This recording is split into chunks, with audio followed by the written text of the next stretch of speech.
जेसेबां न' होदों बे 5 बोसोरनि गेजेराव जेसेबां न' फैदों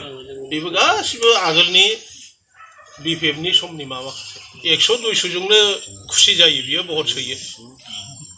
100 होदो 200 होदो होथारगोन 500 नाव बे थाखा होखोमानायफोरखौ हमबोदों आंबो गोबां हमबोदों पन्डिचेरियाव ओरैबायदि थाखा मोनदों जोङो दा बुंसै गासिबो ट्रेजारियाव गभर्नमेन्ट ट्रेजारि जमा खुनुरोखोम फैनोसैब्ला जोंनो जौगानो आरो जोंनि गामियाव 90% आनो जोंना बिपिएफनिखा 10% आंबो पन्सासनखौनो आं बोनो हागोन नङा होमबा ओमफ्राय बे पन्सासना बेसेबां मोनदों 100 औ 5 लाखआव आंनि मोखाङावनो थाखा रानबाय माबायाव बै माबा लाख्रिगुरियाव इलेक्सन लाख्रिगुरि केन्द्रआव पोलिं बर्डआवनो आंनावनो सासे बुंबाय ओइ हाबु फैसाखौ बबाव होदोंब्रा होनना बुंबाय जोंहा बोराय बुरि दंथारोलै नै जाबाय होद मा फैसा बहायलाय बै औवाबारिफोर रानदों नोंथां दं होनना बुंबाय बिजेपिनि फैदोंमोननो बालागावआव बिजेपिनि फैनाय केन्डिडेटआ नांलाय खमलायसो खालामलांदों इउपिपिएलजों बिपिएफनिजों बेथ' गैखाला बे गैखाला ससियेल मिडियायाव मिथिनाय हिसाबै बिनि माबाया खुनु जायगायावनो बे मोनखाला आरोखि सिटखौ मोनखाला बियो दा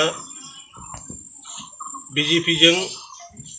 लोगो लानानै बियो अनेक देरगाबोदोंमोन दा बिजेपिनि माबा लानानैनो बे जोंनि जेसेबां डिपार्टमेन्ट दङ बे डिपार्टमेन्ट 16थाखौ बारहोहरदों ओमफ्राय दा जोंनि बड'लेण्ड बिटिसि एरियाखौ बिटिआरखौ फाननाय बादि जादों आरो बियो फाननाय बादि जाबाय जोंनि एसेम्बलि जे बड'लेण्डनि एसेम्बलि बेफोरबोथ' हाग्रामा महिलारि बिथाङानो बानायबोदों मेडिकेल कलेज साइन्स कलेज लामा सामा गासिबो बेनो बानायबोजोबनाय बे इउपिपिएल सरकारावहाय नैबे 5 बोसोराव खुनु डेभेलपखौनो माबाखौ मावाखै जेसेबां न' होदों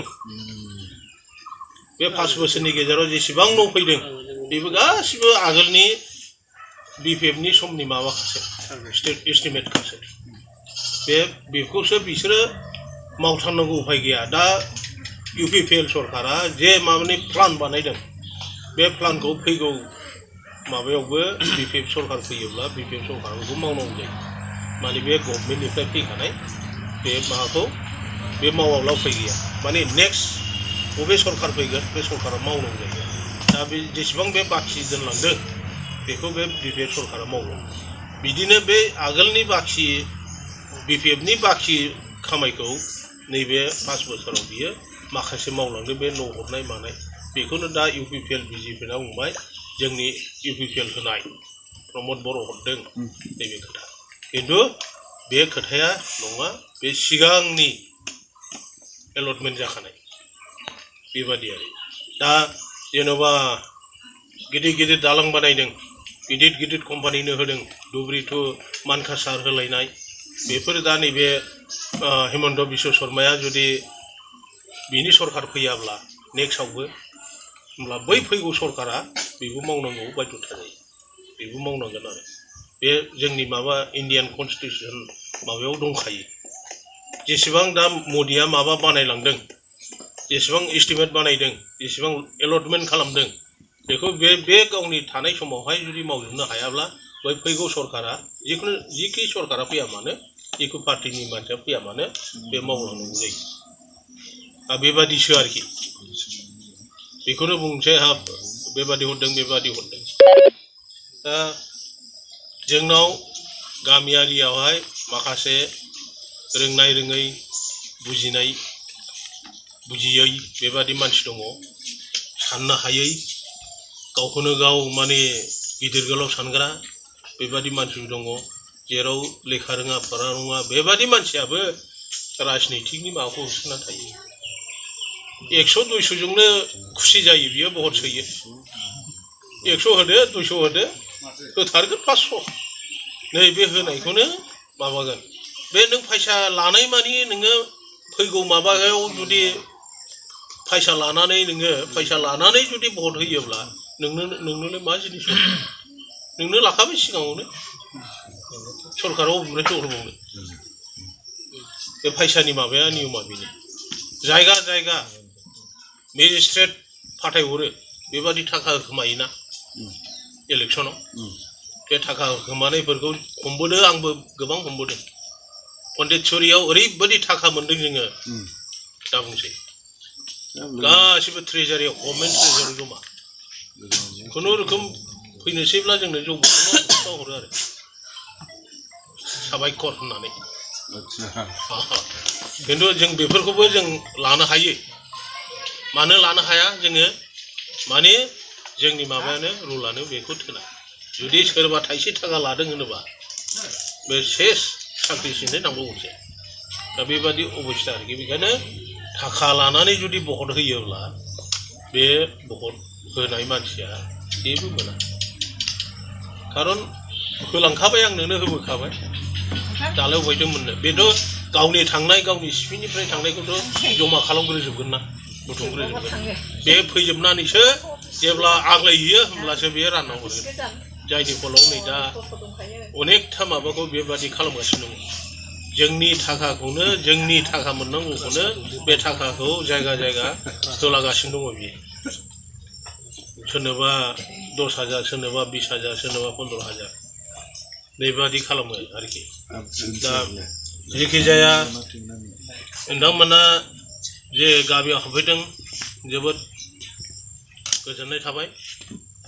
आरो जोंनि गामियाव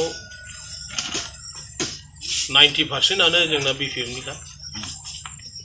10%ल' आदार्स पार्टि ओरै साथिङै दङ BJP UPPL ओमफ्राय नैबाव जोंनाव 1%ल'खा 1%ल'आ जोंनाव जोंनि नैबेहाय आरो खिन्थु हरै साहाजों बांसिन माबा जानानै दं UPPL BJP ओमफ्राय BPFना हरै खम पार्सेन्ट UPPL ओमफ्राय BJPनि समान पार्सेन्ट दं बेलाय बे नैबेनि जुनैनो दा आंनो जुदि 5 लाखसो आंनो होफैयोब्ला आंबो 50 जनखौनो आं बोनो हागोन नङा होमबा ओमफ्राय बे 50 जनाव बेसेबां मोनदों 100 200 औ 5 लाखआव बेबादि जागासिनो दं घटना माने आंनि मोखाङावनो थाखा रानबाय माबायाव बै माबा लाख्रिगुरियाव इलेक्सन लाख्रिगुरि केन्द्रआव पोलिं बर्डआवनो आंनावनो सासे बुंबाय ओइ हाबु फैसाखौ बबाव होदोंब्रा होनना बुंबाय जोंहा बोराय बुरि दंथारोलै नै जाबाय होद मा फैसा फैलाय बै औवाबारिफोर रानदों थांद' होनना बुंबाय होननानै दा देरहा मोनलायगोन नोङो सानैजों 1,000 मोनबोगोन थांदो होनना ओमफ्राय बियो गिदिङा फैफिनाखै फिसौ जायो आरोखि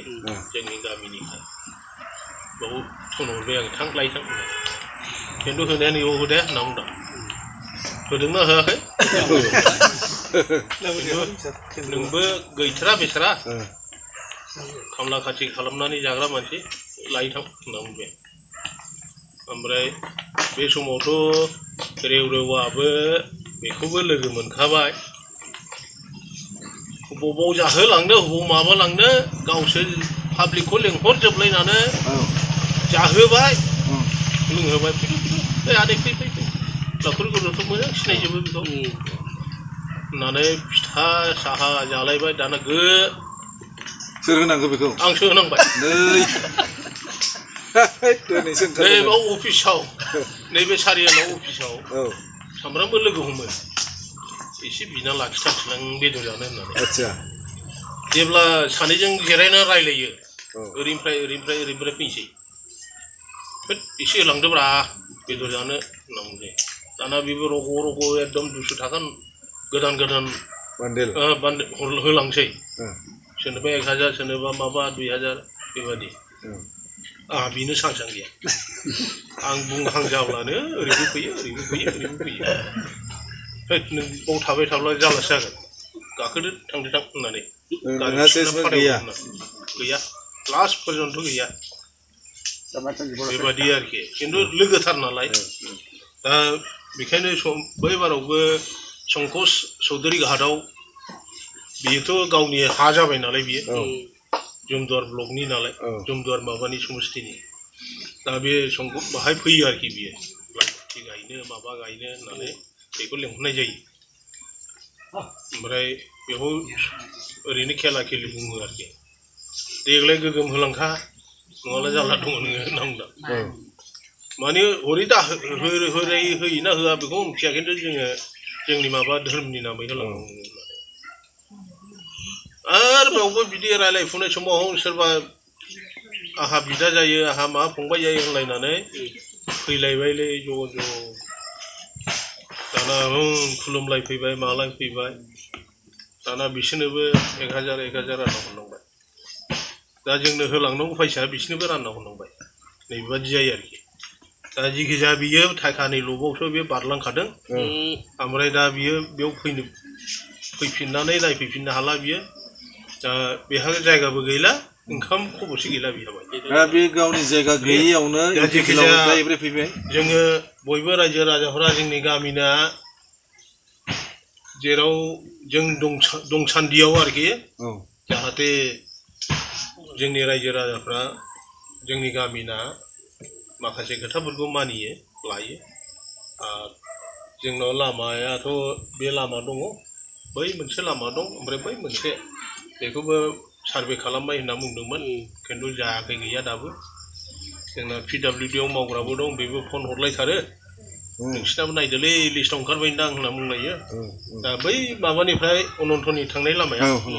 बै माबानि मासिम आरोखि सेंमारि बे मोनथामा जोंहा दाबो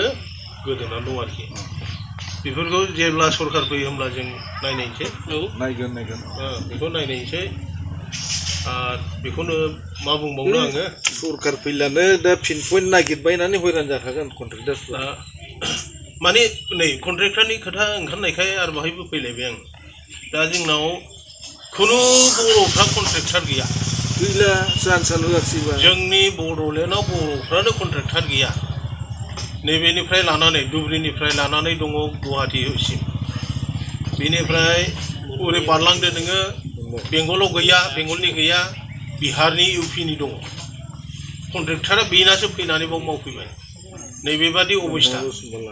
दा जोंनाव खुनु बर'फोर कन्ट्रेक्टरफोरा मा एसे एनै डनेसन बिनो थाङोब्ला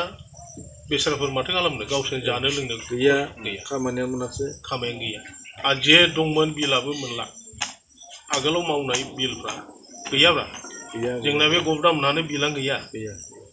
दा जोंना आनन्दआ मावो बे सेन्ट्रेलनिसो बे सेन्ट्रेलनिखाय बेना गासिबो माबा जाजोबो आरोखि क्लियार जायो जोंना आनन्द नार्जारिना माखासेफोरनाथ' गासिबो बे स्टेटनि नालाय BTCनि स्टेटनि बे मोनसेबो क्लियार गैया बिलानो पास जाया जेखिजाया रायजो राजाफोर दा बिथांमोनहाबो आसा थाबाय आरो जोंहाबो आसा थाबाय जोङो नों जुदि अनोब्लासो नोंबो अनजागोन नों अनजायोब्ला नोंनो जुदि नोंखौ अनजानो लुबैयोब्ला नोंबो अनहरफिननांगोन नैबे जिनिसा थानांगौ बहुतआथ' जोंनि हिसाबाव जोंनि माबानिफ्राय जुमदारनाथ' जोंना थांखानांगौ सावथालफ्राबो माखासे जोंना फैखाबाय नैबे माखासे लाख्रिगुरि सावथालफोर दं बिथांमोनाबो गासिबो लाइनाव फैजोबखाबाय बेखौथ' आं लाइन बानायना होखादों जोंना केन्डिडेटनो लाइन बानायना होखादों माने खुनु सिन्था गैया ओमफ्राय गुबुन जायगायावबो बिदिनो जादों जानो हागौ दा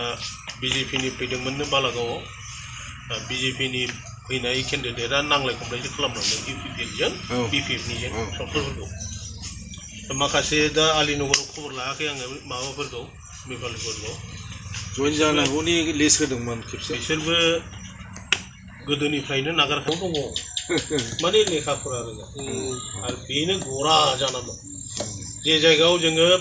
आगोलावबो BPFनि सरकारनिफ्राय मोनसेना मोनसे जोङो माबा मोनसे लाबोबाय गामियाव आसा खालामना थाबाय जाहाथे जोंनि खामानिखौ मावनो हायो जोंबो देरहानायनि माबाखौ नोंथांमोननो आसा होनानै दोनबाय बेखिनि बुंनानै आङो आंनि बिबुंथिखौ बेयावनो फोजोबनाय जाबाय।